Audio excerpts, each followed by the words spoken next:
Hi, my name is Helen Carter and I am the writer and I also play Carol. My name is Eithne Browne. I started off by playing two quite opposite roles, Gloria and Faith, two different women. Now, a couple of days in, I'm playing Gloria Faith, a taxi driver, a drunken man and a cleaner. Nothing changes.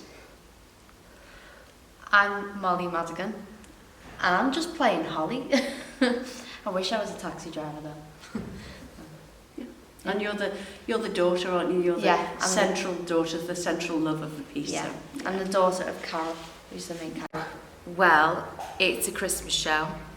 It's a nod to the traditional Christmas story, Dickens' story, A Christmas Carol, except it's set in Liverpool, modern day, with a single mum as our Scrooge character, and it's all about her relationship with her daughter and her trying to salvage that. And she meets people who have an influence on her through her day on Christmas Eve that bring her to that point where she has that revelation and the epiphany and the Christmas morning moment when everything is salvageable and everyone's happy and she can live the rest of her life as the person that she should be and she wants to be. She meets three people, the earth angel of Christmas present, past and future. So in our show, they're not spirits, they're not ghosts, they're real life people that you meet on the street that change your life. Yeah. All on stage together, all really supportive. Merry Christmas Carol, and it's really about a mother's struggle to blend family life, home life, work life, and it's up to you to decide whether she fails or succeeds. Or it's quite a Christmas moral tale, isn't it? Yeah, I'd say so. It kind of explores different themes of like family life, so like mental health. It goes into detail about like mental health and like how to balance things, as you said before. So yeah, it's a really nice play. It gives you like a warm feeling inside. I'd say. Yeah. So my inspiration for the show, Carol is a single mum. I'm a single mum, so I think you sort of write what you know, and it was sort of natural for me to write about from a single mum perspective, and also a play that celebrates women because I don't think there's enough of them. What I love about this show is that it's all female cast. It's not really about being a woman. We don't really comment on. It just happens to be a show by women for women and men, actually. I think the most exciting part for me is, it's interesting because this is my first time really being in the rehearsal room as a writer, and obviously I'm also in it as an actor as well, but from a writing perspective it's so exciting to see things that you've written down come to life. And I've written things down thinking, I don't know what this is going to be like or how this is going to come to life. That's Joe's job, the director, and the actors, of course. And just seeing that sort of them make it work is so exciting. All the music as well. We had 2 days at the beginning of the week just concentrating on the music. There's a lot of Christmas songs in this show. We sing a lot of Christmas carols with the lyrics changed to fit the narrative of the play. And just hearing all those harmonies and all that music come together, it just sounds so gorgeous, and that is so exciting. It's sort of like the blood in the show. It's great. Laughter. Oh. Laughter and music. We're getting to sing. There's a lot of music in this, which sort of came as a shock really when you get down to it. It's intricate and it's wonderful to do because it brings us together like a choir. But we're laughing at it. I mean, it's hard work, isn't it? It's like such a lot to do in such a short amount of time. Yeah, but it's that straight away, isn't it? Yeah. Bonding female-y. Yeah. I agree. Laughter and like one of my favourite things is I've learned a lot. I've learned a lot of like the women and things like that, and it's been really fun. Really fun. Enjoyed it. I've done many shows in the Royal Court over the years. The first one I did was back in 2010. Since then I've played polar bears, I've played everything, nuns, And I always have a great time at the Royal Court. That's the thing that sticks in my head the most, is that it just has so much fun. It's so warm. It's like a big party. It's like a big family, really. And that's the main thing I think of, is just that kind of warmth and family and togetherness. And I always have an absolute ball every time. It's like no other theatre at all. I try and explain the Royal Court to people who aren't from Liverpool or who haven't been to the Royal Court. And it's actually quite hard to explain until you experience it yourself, because I don't think there's anywhere else like it in the country, certainly, that I've ever been to. It's really special, and it's for the people, and it's yeah, it's a really, really good night out. It always delivers. My journey to the Royal Court, the way that I ended up here, was I am part of the Royal Court Youth Theatre. I started when I was about 13, 14, and now I'm 20. So I'd say I've been here for quite a long time, but then, yeah, I've learned a lot of things throughout, doing loads of different plays, exploring like physical theatre and things like that.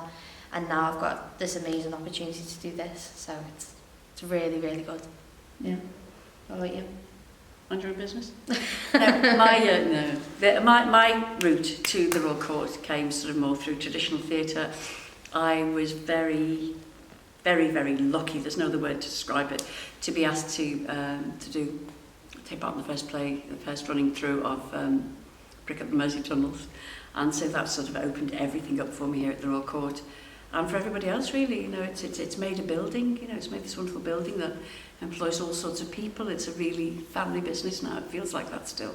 Yeah. But I got the chance to do lots of different roles as well. I got asked to do Jim Cartwright's 2, 8 Miles High. I played a hippie, and you know, so I'm very lucky in the past 13 years or something ridiculous like that, 14 years. It's I've been asked to be very, very many women and men, but it's great. And still here I am, you know, all these years on, still finding new things to do and learning from people. Yeah, it's like a big, big family. Yeah. Really big family. We like it. Yeah. Who I think will like this show are people who like Christmas, because it's really Christmassy. I love Christmas, so obviously that's why I've written the show. I think a lot of the time at Christmas there's things on, and not always, there's things you can go and see, Christmas shows, but I think sometimes there was a stage where people shied away from doing Christmas themed theatre because they thought, oh, people are sick of it, but I don't think people are sick of Christmas. I think you get some Scrooges, but I think mostly people just want to like soak up all that Christmassiness. It's really sentimental, it's really feel good, so you'll come out at the end feeling kind of uplifted, hopefully, and good, and hopefully like you want to go out there and be a bit kinder and a bit nicer. It's got real heart to it. So obviously there's a mum theme, there's a theme, mothers and daughters and motherhood and women. So it's a great one for your mum, to bring your mum or your daughter or your son or your nan. It's not a kids show. Kids only, there's nothing that's inappropriate, it's just kids might be bored. I'd say maybe from 12 up, I don't know what it says on the website, but maybe from 12 up-ish. And yeah, it's just a really heartwarming, lovely, cosy show, really. Emotional, honest, amusing. What do you recall? Enjoyable, I'd say, as Eithne said, honest, and why is all the words like going out my head? Because you've been asked a question like that. It's really hard when people say, what's your favourite record? I've got far too many. There's so many words. Yeah. So it's amusing, it's open, it's honest, Yeah. emotional, Yeah. musical. Relatable. That's the word, relatable. That was worth waiting for, wasn't Yeah, it was. Fabulous. Relatable then. What's the best Christmas present I ever received? I think it was when I was about 7. I got a flower fairy shower, like a working shower that you could put the water in. It's not an adult present, it's when I was 7. And I broke it about 2 minutes after I got it. But those 2 minutes were amazing. And that's it. People should come and see this show because at the heart of it, and it does have a really big heart, it's family. It's family at Christmas when it seems to be a time when everything's exacerbated, when everything's emotional. And it's about mothers looking at each other, questioning themselves and where they are in their lives and their children. And it takes us back to childhood as well. You know, it's come and see it because it's great fun. Yeah. Yeah, I agree. I'd say come and see it because it's like, it's really enjoyable. It's a laugh. It is a laugh. But also it's honest, isn't it? Yeah, it goes into detail about like family and how we all need each other. We always need someone. And Christmas is like that time when you focus more on families than possibly any other time of the year. So yeah, definitely. It's a family focus. I think, you know, I can't remember half of what I've been given. Sorry. I would say I got me guitar for me 18, but on the same year I got my first ever keyboard, and I'm still teaching myself how to play keyboard properly. Or piano, should I say? Say keys. Yeah. Oh, keys. Yeah, it was keys. Oh, and a ukulele. Yeah. Yeah, I got my ukulele. It's called Bambi. I name my ukuleles. I got a set of kitchen knives, which I play.